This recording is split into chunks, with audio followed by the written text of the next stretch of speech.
uyu mwaka mu gihe abanya-Uganda bazaba bitegura gusoza umwaka w'ibihumbi 2024 binjira mu mwaka w'ibihumbi 2025 kwikomereza kuri za ndirimbo 10 z'abahanzi nyarwanda zahize izindi zikabyinwa kakahava. Reka sinakubwira muri uyu mwaka w'ibihumbi 2024 umuziki w'u Rwanda waranzwe n'iterambere rikomeye cyane, aho abahanzi bashyize hanze indirimbo nshya zakunzwe zigakurikiranwa umunsi ku wundi na buri wese washije kuzikunda. Kuri ubu ngubu isheni ya Kansas Today ikintu yagukoreye, yasohoye indirimbo zamaze abanyarwanda irungu.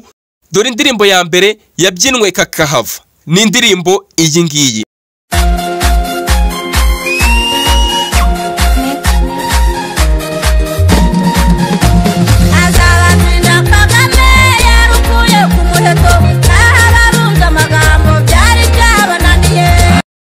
Azabatsinda Kagame, umuhanzikazi wahanze iyi ndirimbo nawe aracyayifiteho urwibutso cyane rudasaza. Byamuhaye amahirwe yo kuramukanya na nyakubahwa Perezida Paul Kagame. Azabatsinda Kagame niyo ndirimbo ya mbere, naho indirimbo ya kabiri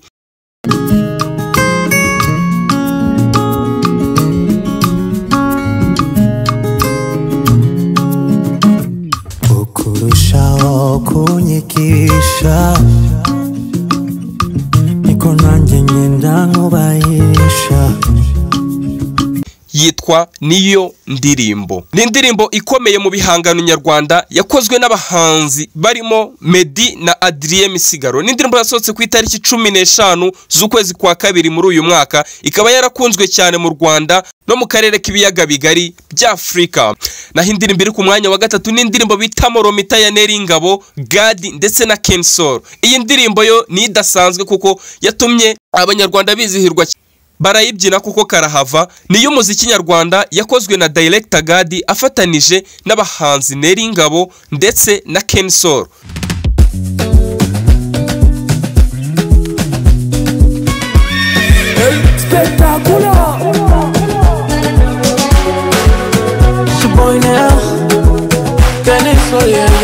Yasohotse ku itariki 3 Gicurasi muri uyu mwaka, ikaba ariyo ndirimbo ya mbere Director Gadi yashyize hanze nk'umuhanzi nyuma yo kumenyekana cyane mu gutunganya amashusho y'indirimbo z'abandi bahanzi. Naho indirimbo iri ku mwanya wa 4 ni indirimbo yitwa Plenty ya The Ben.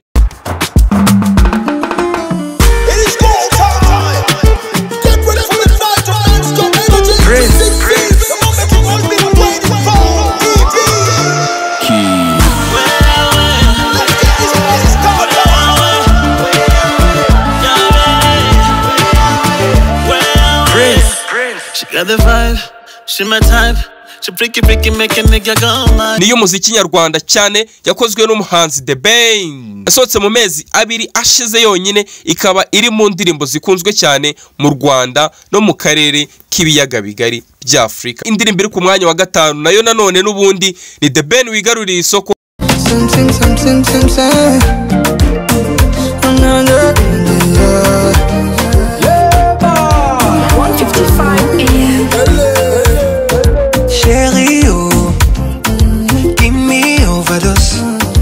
Reste près de moi, be my Delilah. Indirimbo bita Sikosa yasohotse ku itariki 23 Kanama umwaka w'ibihumbi 2024. Ni wa wundi n'ubundi tukirimo. Naho indirimbo iri ku mwanya wa 6 arakubwira ati ijugumirire kabisa rwose, mva mwirungu ujugumire. Ni Jugumira ya DJ Phil Peter, Chris Easy ndetse na Kevin Kade.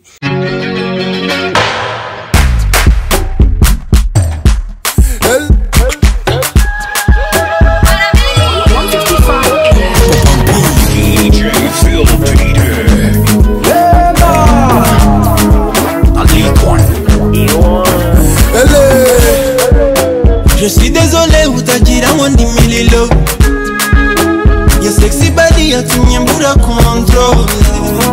Ni indirimbo iri mu bihangano nyarwanda yasohotse ku itariki 14 Gashyantare, ikaba yarakunzwe cyane mu Rwanda no Afrika.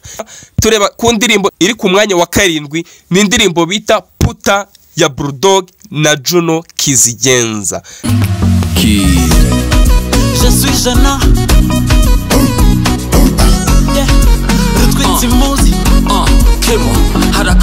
gafite pretty face gafite n'ubutayi gaparitse fresh kambaye bikini cyangwa ni puta nayo iri mu bihangano nyarwanda yakozwe n'umuraperi Bulldog afatanije na Juno Kizigenza yasohotse ku itariki 2 z'ukwezi kwa 9 uyu mwaka ikaba yarakunzwe cyane mu Rwanda abanyarwanda benshi barayikunze mu bitaramo ngo n'ahandi henshi bagenda bumvira imiziki nyarwanda yanditswe na Bulldog na Juno Kizigenza itunganywa na Prince Keys naho indirimbo iri ku mwanya wa 8 arakubwira ati wait.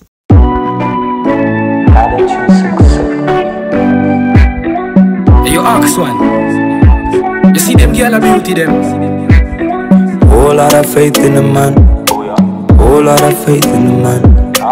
How do I tell you to trust me when there's a indirimbo ya Kivumbi ndetse na Action sohotse ku itariki 10 z'ukwezi kwa 2 uyu mwaka nayo yakunzwe cyane inakirwa n'abanyarwanda benshi cyane. Indirimbo iri ku mwanya wa 9 ni indirimbo bita Teta ya Kidi.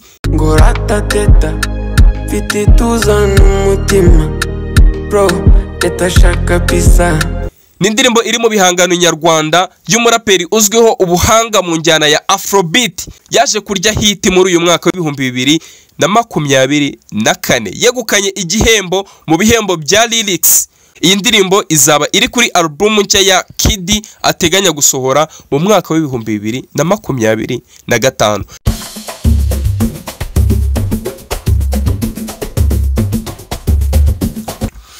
Naho indirimbo iri ku mwanya wa 10 ari nayo tugiye gusorezaho ni Ogera ya Bruce Melody na Bwiza.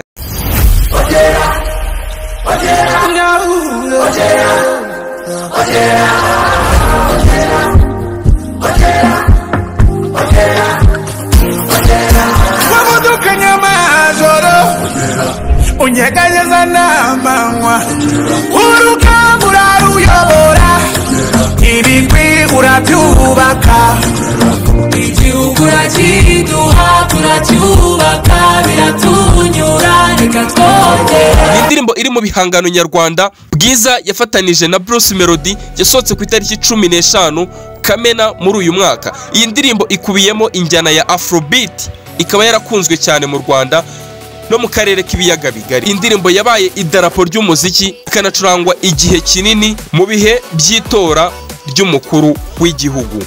Izo ni za ndirimbo 10 nakubwiraga. Reka noneho turebe gatoya ku musaruro w'abaproducer abatunganya indirimbo mu Rwanda rwa Gasabo uko uhagaze. Mu bijyanye no gutunganya indirimbo mu Rwanda